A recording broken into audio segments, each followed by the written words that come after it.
Assalamualaikum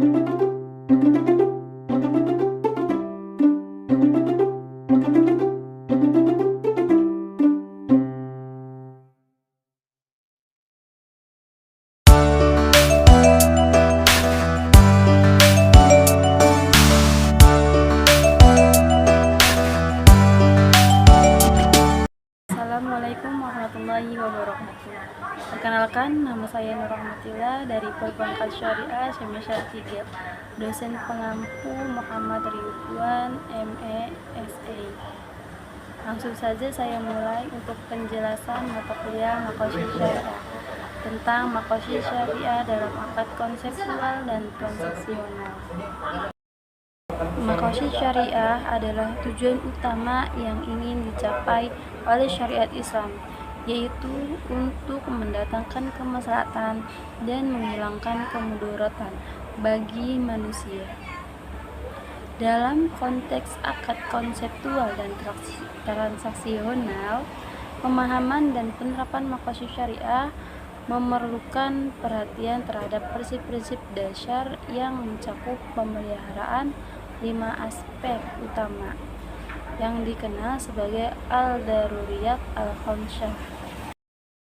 Yang pertama, hifz al-adin, yaitu pemeliharaan agama, yang artinya akad dan transaksi harus sesuai dengan syarat, tidak melanggar aturan agama, dan menghindari hal-hal yang dilarang seperti riba, horor, atau horor itu bisa disebut ketidakpastian, dan maisir itu spekulasi.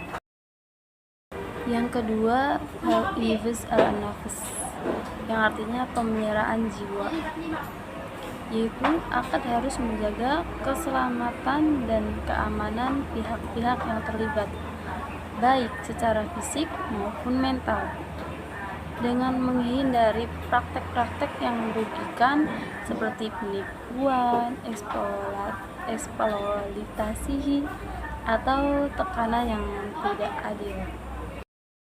Yang ketiga, hifz al-aql, yang artinya pemeliharaan akal. Dalam transaksi harus ada transparansi dan informasi yang jelas untuk mencegah kebingungan atau salah paham, sehingga akal pihak yang terlibat tidak dirugikan. Yang keempat, hifz an-nasl, yang artinya pemeliharaan keturunan, yaitu akad tidak boleh mengandung hal-hal yang dapat merusak kehormatan keluarga atau masyarakat, seperti transaksi yang mendukung tindakan moral. 5. Hifz al-amal, yang artinya pemeliharaan harta, yaitu transaksi harus dilakukan dengan adil dan melindungi hak kepemilikan masing-masing pihak, serta menjamin tidak adanya eksploitasi atau pengembalian harta secara batil.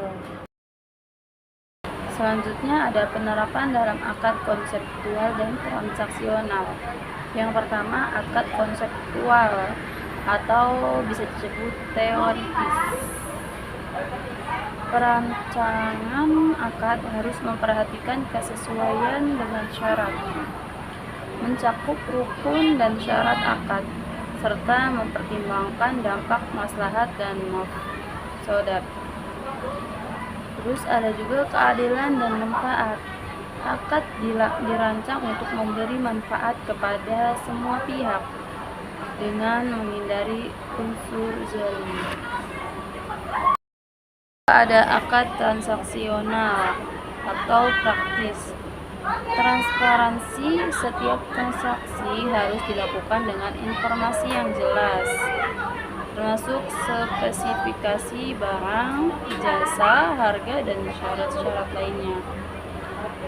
Kesepakatan sukarela, yang artinya kedua belah pihak harus terlibat secara sukarela tanpa adanya paksaan. Terus ada larangan praktik yang merugikan seperti riba, penipuan, atau pengelabuan.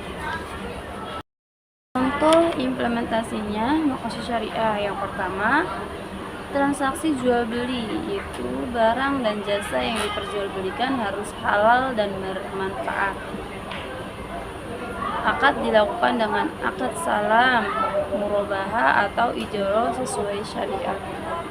Yang kedua, perbankan syariah, implementasi dalam perbankan menggunakan konsep bagi hasil atau mudharabah dan musyarakah. Berarti yang bagi hasil itu mudharabah dan musyarakah untuk mencegah riba, menjamin keadilan dalam pembagian keuntungan sesuai kesepakatan awal. Yang ketiga ada wakaf dan zakat yang memastikan manfaat harta untuk masyarakat luas sesuai dengan prinsip hifz al-amal dan hifz al-adin. Akad konseptual dalam perspektif maqasid syariah. Akad konseptual adalah akad yang dirancang pada tingkat teori atau prinsip dasar sebelum diimplementasikan dalam praktik. Analisanya melibatkan perancangan akad agar sesuai dengan maqasid syariah. Tujuan dalam akad konseptual hifz al-adin yaitu memastikan akad dirancang sesuai dengan prinsip syariah. Ini berarti segala bentuk akad harus bebas dari unsur riba, gharar, dan maisir. Contohnya yaitu konsep bagi hasil dalam mudharabah dirancang sebagai alternatif riba dalam pembiayaan. Ada hifz al-amal, akad dirancang untuk melindungi hak kepemilikan dan memastikan keadilan dalam distribusi keuntungan atau kerugian. Contohnya, akad musyarakah memastikan setiap pihak memperoleh bagi hasil sesuai kontribusi modal. Ada hifz al-nafs dan hifz al-aqal. Dalam rancangan akad konseptual, transformasi dan kejelasan adalah prinsip utama untuk melindungi keselamatan pihak-pihak yang terlibat secara fisik maupun mental. Contohnya yaitu dalam akad ijaro, detail tentang biaya, durasi, dan hak-hak harus dijelaskan sejak awal. Analisis akad konseptual. Yang pertama, keberpihakan pada kemaslahatan, yang artinya akad dirancang untuk memberikan manfaat sebesar-besarnya kepada masyarakat. Bisa disebut maslahah al-ammah. Yang kedua, ada pencegahan potensi mafsadah, yang artinya akad harus menghindari segala bentuk kerugian baik kepada individu maupun masyarakat. Analisis akad transaksional. Yang pertama, pelaksanaan sesuai dengan rukun dan syarat akad. Misalnya, pelaksanaan akad jual beli melibatkan barang yang halal, harga yang jelas, dan persetujuan dari kedua belah pihak. Yang kedua, menjamin keadilan dan transparansi dalam pelaksanaan akad. Pihak-pihak yang terlibat harus diperlakukan secara adil. Informasi harus diberikan secara lengkap untuk mencegah perselisihan. Yang ketiga, perbandingan antara akad konseptual dan transaksional. Segitu aja, kurang lebihnya mohon maaf. Wassalamualaikum warahmatullahi wabarakatuh.